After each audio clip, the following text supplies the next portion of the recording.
बिस्मिल्लाहिर्रहमानिर्रहीम। अस्सलाम वालेकुम नाज़रीन, आप यूट्यूब चैनल देख रहे हैं। मैं इमरान खान हूँ। सबसे पहले ईमान मज़ारी साहिबा को सजा सुना दी गई, उनके शौहर हादी अली चट्टा को भी सजा सुना दी गई है। उन्हें गुज़िश्ता रोज तशद्दुद करके गिरफ्तार किया गया था। कानून नाफिज करने वाले इदारों ने उन्हें नेफे से पकड़ा, उन्हें गर्दन से दबोचा और टॉर्चर करते हुए लेकर साथ चले गए। अब खवातीन के ऊपर मर्द हजरात इस तरह तशद्दुद करेंगे, ये पाकिस्तान में एक नई किस्म की पॉलिटिक्स, एक नई किस्म की पॉलिसी मुतारिफ करवाई गई है। कल अगर मरियम नवाज को या बख्तावर को या उसकी बहन है छोटी आसिफा, अगर इनको चपेड़े चुपेड़े मारे पुलिस वाले या इनको गर्दन से पकड़ के दबोच लें या इनके नेफे में हाथ डाल दे, तो फिर पीएमएलएन कैसे मजम्मत करेगी? ये सवाल तो पैदा होगा ना।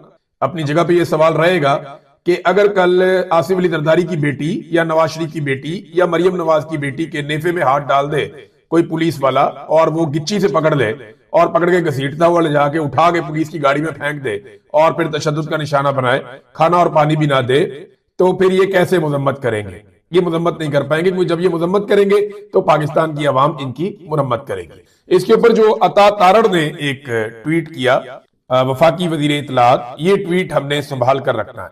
मेरी पाकिस्तानियों आपसे गुजारिश है कि ये संभाल के रखिएगा। मैंने ट्वीट भी किया है इसको कि जैसा आप करेंगे वैसा आप भरेंगे। पीका का पहला सरकारी और हतमी नतीजा, और अल्लाह से डरना चाहिए, ये इन्होंने कहा। तो ये ट्वीट हमने इनको दिखाना है जिस वक्त ये इस चक्की में आएंगे और इनको इस चक्की में पीसा जाएगा।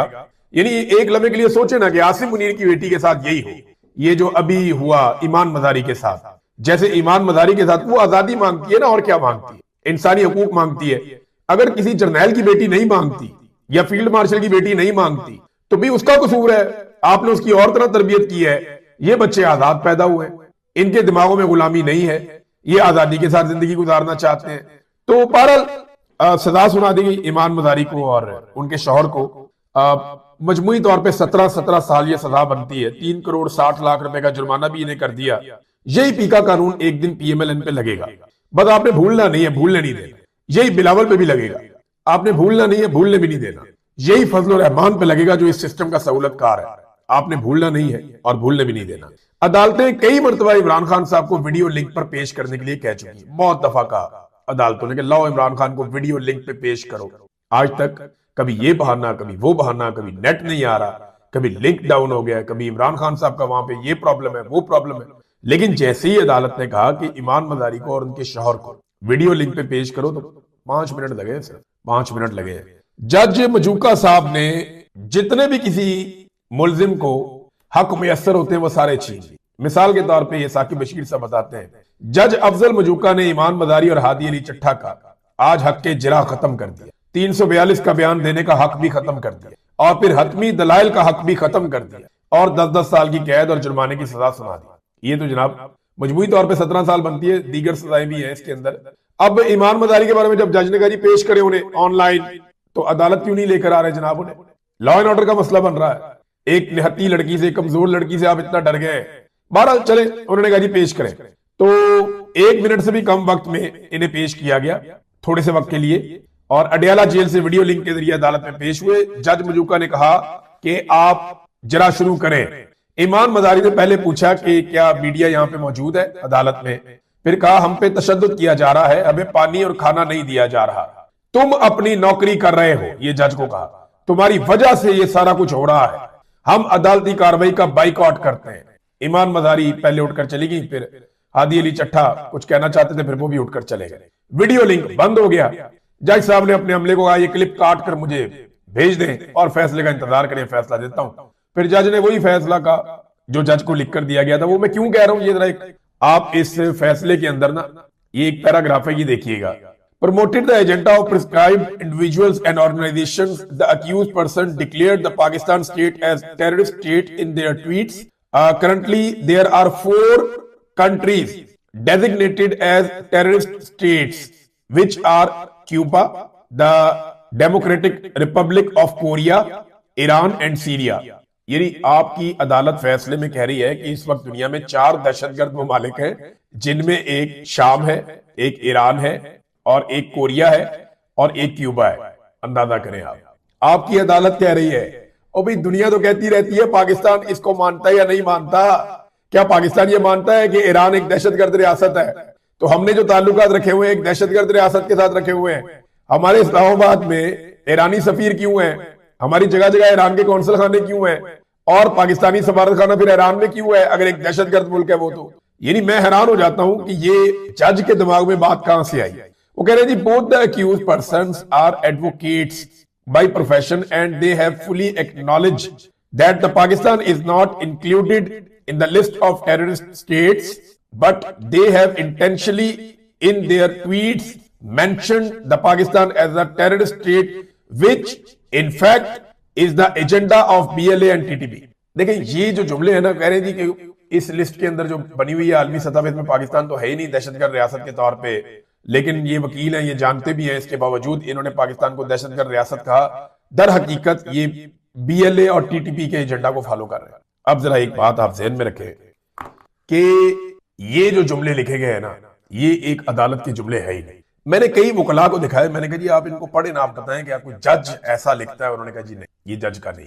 लेकिन क्योंकि मैं एक सहाफी हूं, सारी जिंदगी इन्हीं चीजों को पढ़ने में गुजरी है, तो इस किस्म के ना हमारी मिलिट्री एस्टेब्लिशमेंट की तरफ से जो डॉक्यूमेंट्स आते हैं ना, उनमें इस किस्म की तहरीर हो, ये तहरीर और ये सारी चीजें कहीं और बनकर आई है, ये फैसला भी कहीं और ही बनकर आया है। और ये फैसला यहाँ पे जज साहब को दिया गया, जज साहब ने एज इट इज सुना दिया। इससे ज्यादा इसमें और कोई कहानी और इसकी कोई और औकात नहीं है। तो मैंने कल पाकिस्तानियों को कहा था अपने बच्चों को अच्छा गुलाम बनाएं, उन्हें गुलामी सिखाएं, उन्हें बताएं कि उन्होंने जूते पॉलिश करने हैं। मरियम नवाज की बेटियों के, उनके पोते पोतियों के, जरदारी के भी नवासे पैदा हो गए हैं, उनके भी जूते पॉलिश करने हैं। और जो भी जर्नैल आए उसके बच्चों के भी जूते पॉलिश करने हैं। अपने बच्चों को अच्छा गुलाम आप पाकिस्तान में बनाइए। अगर आप चाहते हैं कि आपके बच्चों को कोई तकलीफ ना पहुंचे, हाँ ये कि आते जाते कोई पुलिस वाला चपेट मार दे तो गिला नहीं करना, आते जाते कोई कपड़े उतार के तलाशी ले ले तो गिला नहीं करना, कोई वैसे किसी बड़े आदमी को गुस्सा आ जाए, कोई 4 ठुड्डे मार दे तो ज्यादती कर दे, कोई ऐसी चीज कर दे, आपने बुरा नहीं बनाना। अगर आपकी बच्चियां किसी जज की गाड़ी के नीचे आ जाए तो बिल्कुल आपने माइंड नहीं करना। अपने बच्चों को ज़हनी तौर पर तैयार करें कि अगर जज का बच्चा आपको गाड़ी के नीचे दे दे, किसी जर्नैल का बच्चा आपको गाली दे दे, चपेट मार दे, कोई ज्यादती कर दे, किसी कर्नल की बीवी आपको ठुड्डे ठुड्डे मार दे, तो आपने बिल्कुल माइंड नहीं करना। कोई सियासतदान अगर आपको लूट कर ले जाए, आपका कारोबार लूट ले, तो आपने बिल्कुल बुरा नहीं मनाना। अपने बच्चों को अच्छा गुलाम बनाइए, उन्हें बताइए कि अगर पुलिस वाला थप्पड़ मारे तो उसका शुक्रिया अदा करते हैं, कोई बिला वजह आपको तंग करे तो आप बिल्कुल उसकी तरफ मुड़ के नहीं देख सकते। अच्छा गुलाम अपनी आने वाली नस्ल को आप बना दें। ये कर लेंगे तो आपके बच्चे कुछ हद तक महफूज रहेंगे। लेकिन अगर आप नहीं चाहते कि आपकी औलाद गुलामी में जिंदगी गुजारे, तो फिर उठ के इस गुलामी के सिलसिले को बंद करें और खत्म करें ये ड्रामा। ये जो 70-80 साल से पाकिस्तान को गिरफ्त में लिया हुआ, काबू किया हुआ, बेड़ा गर्क कर दिया, मईशत से लेके मुआशरत तक हर चीज का कारोबार इंसानों के तबाह कर दिए। पाकिस्तान का हर चीज पाकिस्तान की के ऊपर कब्जा कर लिया है इन्होंने, पाकिस्तान के नजरिए के ऊपर कब्जा कर लिया है इन्होंने। तो फिर आप निकलिए और निकलकर पाकिस्तान को अपने बच्चों के लिए आजाद करवाइए। अगर आप नहीं चाहते कि आपके बच्चे इनके बच्चों की गुलामी करें, तो फिर आप गुलामी छोड़ दें और निकलकर चंद दिनों में पुरअमन तरीके से इनका किबला दुरुस्त कर दें। बस चंद दिन की बात, ज्यादा लंबी बात नहीं है। एक आदमी जो दुनिया का मशहूर तरीन आदमी है, मकबूल तरीन आदमी है, वो आदमी जेल काट रहा है आपके बच्चों के लिए, और आप अपने बच्चों के लिए कुछ भी नहीं कर रहे, मर्जी है आपकी। अब नादरीन, रिजवी बरादरान में से एक की बाजियाबी की खबर आ रही है कि छोटा वाला भाई कहीं मिल गया है और ये गिरफ्तारी डाल रहे हैं। देखिए, मैंने आपको कहा था कि इनमें से एक जख्मी भी है, अल्लाह करे वो जिंदा हो, और दूसरे के बारे में मैंने आपको कहा था कि ये गिरफ्तार हो गए दोनों, और ये एजेंसियों की हिरासत में, एजेंसी ने उठाकर ले गई है, इंटेलिजेंस एजेंसी के पास ये दोनों भाई हैं। अब जनाब ये खबर दी जा रही है कि इनमें से एक गिरफ्तार हो गया। तो बस अब मेरे ख्याल में मामला तो पूरा हो गया। जो इन्होंने अब इसराइल के साथ भी मामला करने थे वो भी हो गए, किसी ने सर भी नहीं उठाया, तहरीक लब्बैक तो बिल्कुल नजर ही कहीं नहीं आई। और पाकिस्तान में ये सारा कुछ जो भी हुआ, गजा पीस बोर्ड के हवाले से इसराइल के साथ एक शानदार वर्किंग रिलेशन पाकिस्तान ने पहली मर्तबा तारीख में कायम किया। शहबाज शरीफ साहब ने जो ये पेपर उठा के दिखाया, तो ये तस्वीर पाकिस्तान की एक तारीखी तस्वीर है जो ये बताएगी कि पाकिस्तान की पॉलिसी में डोनाल्ड ट्रंप की बरकत से एक बहुत बड़ा शिफ्ट आया था, और फील्ड मार्शल आसिम मुनीर और शहबाज शरीफ की दिन रात की मेहनत के नतीजे में इसराइल और पाकिस्तान पहली मर्तबा करीब आए थे। ये तस्वीर हमेशा तारीख में इस अलामत के तौर पे जिंदा रहेगी, और इसको सेलिब्रेट भी बहुत किया शहबाज शरीफ ने और फील्ड मार्शल ने। वहां पे ये बहुत खुश थे, कह लगा रहे थे, एंजॉय कर रहे थे, इनके चेहरों पे शादमानी टपक रही थी। तो अब इन दोनों भाइयों में से एक भाई जो है वो भी सुनने में आ रहा है कि पुलिस ने गिरफ्तारी उसकी डाल दी है, तो अगर दूसरा मौजूद हुआ तो उसकी भी डाल देंगे। सुहेल आफरीदी का नाज़रीन फिर से बड़ा शानदार इस्तकबाल हुआ मर्दान में, नौशहरा में बड़ी तादाद में लोग निकले हैं, लोग रिएक्शन दे रहे हैं, और हर चौक डी चौक का जो नारा है वो अब शिद्दत इख्तियार करता जा रहा है। मैं लेकिन फिर भी आपको एक बात कहूंगा, ये मोबिलाइजेशन, इसके अंदर ग्राउंड पे कोई काम नहीं हुआ। ये अभी भी दांव पे बैठे हुए हैं पाकिस्तान तहरीक इंसाफ वाले या अपोजिशन। वो ये सोच रहे हैं कि क्योंकि मोबिलाइजेशन हो रही है, क्योंकि अवाम के अंदर हमारा बयानिया बढ़ रहा है, क्योंकि मौजूदा हुकूमत बड़ी गैर मकबूल है, क्योंकि फील्ड मार्शल आसिम मुनीर बहुत गैर मकबूल है, लिहाजा लोग खुद ही निकलकर पाकिस्तान बंद कर देंगे। ये इस दांव पे बैठे हो। बेशक सुहेल अफरीदी ने बड़े बड़े इज्तिमा किए, वो बेचारा अपनी डोमेन से बाहर निकल के जा रहा है, कभी वो लाहौर पहुंच जाता है, कभी कराची पहुंच जाता है, कभी कहीं जा रहा है, कभी कहीं जा रहा है, उसने कोयटा भी जाना है। तो एक तरफ सुहेल अफरीदी है, वो अपना जोर लगा रहा है, लेकिन क्या पाकिस्तान तहरीक इंसाफ ने अपना काम किया कि ग्राउंड के ऊपर जो काम करना था, स्ट्रीट मूवमेंट एक साइंस है, आपकी हर गली में हर बंदे को पता होना चाहिए कि उसकी ड्यूटी क्या है। लेकिन उस हवाले से मैं आपको गारंटी करता हूं पाकिस्तान तहरीक इंसाफ ने टक्के का काम नहीं किया। तहरीक इंसाफ सिर्फ इस दाव पे बैठी हुई है कि लोग सुहेल अफरीदी और इमरान खान साहब की मकबूलियत और इस चक्कर में जो इमरान खान साहब ने कह दिया बस लोग निकल आएंगे और हर चीज बंद कर देंगे, बगैर प्लानिंग के ऑटो पे लग के सारा कुछ हो जाएगा।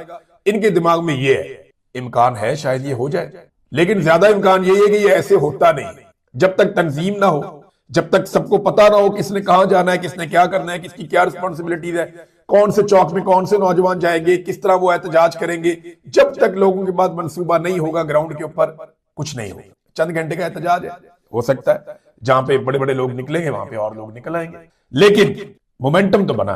सुहेल अफरीदी ने मोमेंटम तो बनाया, अपने तौर पे जितना वो जोर लगा सकता था उसने अपना जोर तो लगाया। अब सुहेल अफरीदी ने कहा जुमेरात को मुलाकात के लिए मैं अडियाला जाने का भी ऐलान करता हूं। अब वो जुमेरात को अडियाला जाएंगे। उसने कहा कि मैं उम्मीद करता हूं कि जुमेरात को मेरी इमरान खान साहब से मुलाकात करवा दी जाएगी। देखते हैं, क्योंकि जुमेरात से पहले मंगल आएगा, मंगल को इमरान खान साहब की बहनें जाएंगी मुलाकात करने के लिए, तो इमरान खान साहब की बहनों की मुलाकात होगी तो फिर उसके बाद सुहेल अफरीदी की भी हो जाएगी अगर होनी होगी तो, और मंगल को ही आइडिया हो जाएगा कि जुमेरात को क्या होने वाला है। तो सुहेल अफरीदी का ये कहना है कि जुमेरात को अडियाला जाने का ऐलान उन्होंने किया। उन्होंने कहा जी मैं वहां जाऊंगा और जाके कुछ। नादरीन, जिस रजीम को तब्दील किया बड़ी मेहनत से जनरल बाजवा ने, जनरल नदीम अंजुम ने, जनरल फैज ने, जनरल आसिम मुनीर ने, क्योंकि आसिम मुनीर का किरदार यह है कि इलेक्शन में लोग ले आए थे वापस इमरान खान को, लेकिन आसिम मुनीर साहब ने इमरान खान साहब की जगह फॉर्म 47 थमा दिए पीपल्स पार्टी को और पीएमएलएन को, और इनकी एक हुकूमत बना दी जाली।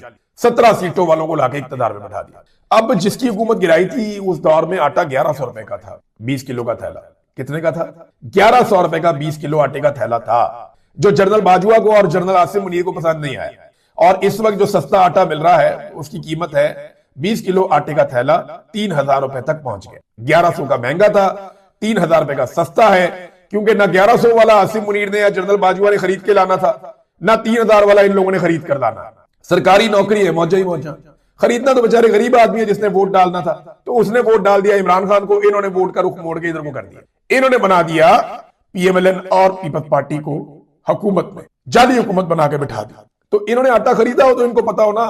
ये तो बंद कमरों में बैठ के फैसला करने वाले जो लोग हैं, उन्होंने कभी आटा, कभी चीनी, कभी दालें कभी खरीदी हो तो इनको पता हो ना। इन्हें तो जनाब राशन मिलता है खुला, और वो भी बहुत कीमती। बहरहाल आटे की नई कीमत है और पूरे सूबे के अंदर से, हर सूबे के अंदर से आ रही। कहीं पे 2960 का है, कहीं पे 2933 का है, रावलपिंडी में, कोयटा में 2850 रुपए का है, हैदराबाद में जो है वो सबसे सस्ता 2760 रुपए का है, और बाकी जगहों पे इससे भी महंगा है, 3000 रुपए तक तो पहुंचा हुआ है। सिंध में कई इलाकों में कुछ सस्ता है, जो देही इलाके बेचारे जहां पे किसान खुद अपनी गंदुम बंदुम लगाते हैं वहां पे उस तरह डिमांड नहीं बढ़ती, वहां पे थोड़ा सस्ता है, लेकिन शहरी इलाकों में बहुत महंगा है आटा। तो ये जनाब पाकिस्तानियों के साथ इन्होंने ये तजर्बा किया। अब आए नाजरीन एक और खबर की तरफ। डीजीआईएसपीआर से ना एक सवाल ये भी पूछा गया था कि जनाब ये बताएं कि अफगानिस्तान के अंदर जो डॉलर है वो 80 रुपए का, पाकिस्तान में 280 रुपए का है। ये क्या बात है? यानी पाकिस्तान में डॉलर जो है वो इतना महंगा, अफगानिस्तान में 70 से 80 रुपए का, ये क्यों है? तो डीजीआईएसपीआर ने कहा कि अफगानिस्तान क्योंकि दहशतगर्दी करते हैं तो आगे पीछे से डॉलर देते रहते हैं। दहशतगर्दी से इतने डॉलर मिलते हैं, इतने डॉलर मिलते हैं दहशतगर्दी से, तो हमारे डॉलर कहां गए जो हमने इतना अरसा दहशतगर्दों को पाला? हमारे डॉलर कहां गए जो हमने इतना अरसा दहशतगर्दों को ट्रेंड किया? हमारे डॉलर कहां गए जो हमने इतना अरसा दहशतगर्दों को ला ला कर बसाया? हमारे डॉलर कहां गए? और अफगानिस्तान किसके कहने पे दहशतगर्दी करता है? क्या इंडिया के कहने पे? इंडिया के साथ आपके बेहतरीन ताल्लुकात है, पानी तक तो आप उनसे वापस ले नहीं रहे। क्या इसराइल के कहने पे? इसराइल के साथ आपने वर्किंग रिलेशनशिप डेवलप कर लिया है। क्या ईरान के कहने के ऊपर? ईरान के साथ तो आपके ताल्लुकात है। अमेरिका के कहने के ऊपर? अमेरिका की आप गोद में बैठे हुए। तो कौन है जो उन्हें डॉलर दे रहा है और कह रहा है जनाब इतने जाके अटैक कर दो? कौन कह रहा है? किसी का नाम लेना, बताएं कौन कह रहा है? इंडिया का नाम आप लेंगे तो इंडिया क्यों वहां पैसे देगा? इंडिया के साथ तो आपके बेहतरीन ताल्लुकात हैं इस वक्त। इंडिया को क्या चाहिए? पानी चाहिए, इंडिया ने रोक लिया। इंडिया को क्या चाहिए? कश्मीर चाहिए, वो उनके पास है। और उन्हें क्या प्रॉब्लम है पाकिस्तान से? ना आप उनसे कश्मीर वापस मांग रहे हैं, ना उनसे आप अपना पानी छुड़वा पा रहे हैं, तो उन्हें तो प्रॉब्लम नहीं है। नादरीन, फजलुर रहमान साहब की घुमन घेरियां देख के बहुत मजा आ रहा है। फजलुर रहमान साहब जिन्होंने सारी जिंदगी अपनी सियासत कश्मीर पे, फलस्तीन पे रख के की, उम्मत मुस्लिमा के ऊपर रख के की, सारी जिंदगी उन्होंने ये चूरन बेचा फौज के साथ मिलकर, क्योंकि फौज के बाद भी यही था बेचने के लिए। वो यही कहते थे कि हम यरूशलेम चले जाएंगे, हम दिल्ली फतह कर लेंगे, हम श्रीनगर फतह कर लेंगे, हम यरूशलेम को फतह कर लेंगे, और वहां जाकर हम बैठ जाएंगे, हम काले झंडे लेकर निकलेंगे। यही सौदा पाकिस्तान के मौलवी बेचते थे। अब मौलवी बेचारे मुंह छुपाते फिरते हैं। फजलुर रहमान साहब को समझ नहीं आ रही मैं जाऊं किधर। यानी वो बढ़के भी नहीं मार सकते, क्योंकि सारी जिंदगी जिनके साथ रहे हो उनके खिलाफ बढ़के तो नहीं मारी जाती ना। परवेज मुशर्रफ को सबसे बड़ी सपोर्ट LFO में किसने की थी? फजलुर रहमान साहब ने की थी। जियाउल हक के साथ बड़ी सपोर्ट किसकी थी? इन्हीं मौलवियों की थी। तो हर डिक्टेटर के साथ ये मौलवी हमेशा जाकर खड़े हुए। हाँ, लेकिन जब वो कमजोर पड़ जाता है, गिरने लगता है, तो ये गिरती हुई दीवार को एक धक्का और दो, साथ ही हीरो बन जाते हैं। जब आसिम मुनीर कमजोर हो जाएंगे ना, तो ये सारे आसिम मुनीर को भी धक्का लगा रहे होंगे। फजलुर रहमान साहब तब बड़ी जोर जोर से बढ़के मारेंगे। आजकल ना मेमने की तरह इनकी आवाज निकलती है। इमरान खान के दौर में जब कुछ नहीं हो रहा था तो बब्बर शेर की तरह आवाज निकलती थी फजलुर रहमान की। आजकल जब बहुत कुछ हो गया, फजलुर रहमान साहब की आवाज मेमने की तरह निकलती है। बहुत सारे मौलवी बेचारे फिक्रमंद है कि आइंदा हमने सियासत किस बात पे करनी है। कई मौलवी बेचारे मंजरे आम से गायब ही हो गए। हाँ, मगरबी मीडिया बोल रहा है, मगरबी मीडिया इसे बोर्ड ऑफ वॉर क्रिमिनल्स लिख रहा है। वो इसे एक बैनुल अक़वामी धोखा करार दे रहे हैं, और अफसोस है कि हम इस धोखे का भी हिस्सा बन गए। वॉशिंगटन पोस्ट के मुताबिक ट्रंप का गजा मास्टर प्लान हकीकत से बहुत दूर है और जमीनी हकायक से मुतजाद है। यानी जो इनका प्लान है वो जमीनी हकायक से बिल्कुल अलग थलग है, वो वहां पे मुमकिन नहीं है। गजा पीस बोर्ड का जो चार्टर लीक हुआ है, जरा उसके चंद नुकात में आपके सामने रखता हूं। इस पूरे चार्टर में कहीं भी गजा का जिक्र नहीं है। ये जो आप इसको अभी नाम दे रहे हैं ना, गजा पीस बोर्ड, इसका नाम फ्यूचर में पड़ जाएगा बोर्ड ऑफ पीस। ये इसका फ्यूचर में नाम होगा बोर्ड ऑफ पीस। और ये चार्टर गजा का नहीं, बल्कि ये एक इंटरनेशनल ऑर्गेनाइजेशन बन जाएगा। और ये अक़वाम मुत्तहिदा की जो करारदाद थी 2803, ये उससे मुताबिकत भी नहीं रखता। ये जो गजा पीस बोर्ड है, इसका जो चार्टर है, बोर्ड ऑफ पीस सिर्फ गजा के बारे में नहीं है, ये बाकी भी इधर उधर की चीजें भी किया करेगा और बहुत सारी चीजें करेगा। ये एक मुतबादिल इदारा अमेरिका ने खड़ा कर दिया अपने मफाद के लिए। फिर इसमें इसराइल को इनवाइट किया गया, इसमें फलस्तीन को इनवाइट ही नहीं किया गया। इसराइली वजीर आजम स्विट्जरलैंड सिर्फ इसलिए नहीं गया शमूलियत के लिए, क्योंकि स्विट्जरलैंड की हुकूमत ने कह दिया था कि अगर नेतन्याहू यहाँ पे आया तो वो वॉर क्रिमिनल है और हमारे पास उसका वारंट है, हम उसे यहाँ पे गिरफ्तार करने पे मजबूर हो जाएंगे, लिहाजा फिर वो वहां पे नहीं जा सका नेतन्याहू। ये यूरोप के अंदर है जनाब, ये जो स्विट्जरलैंड है, यूरोप के अंदर इस चीज के ऊपर दस्तखत हो रहे हैं और यूरोप इसका हिस्सा नहीं बना।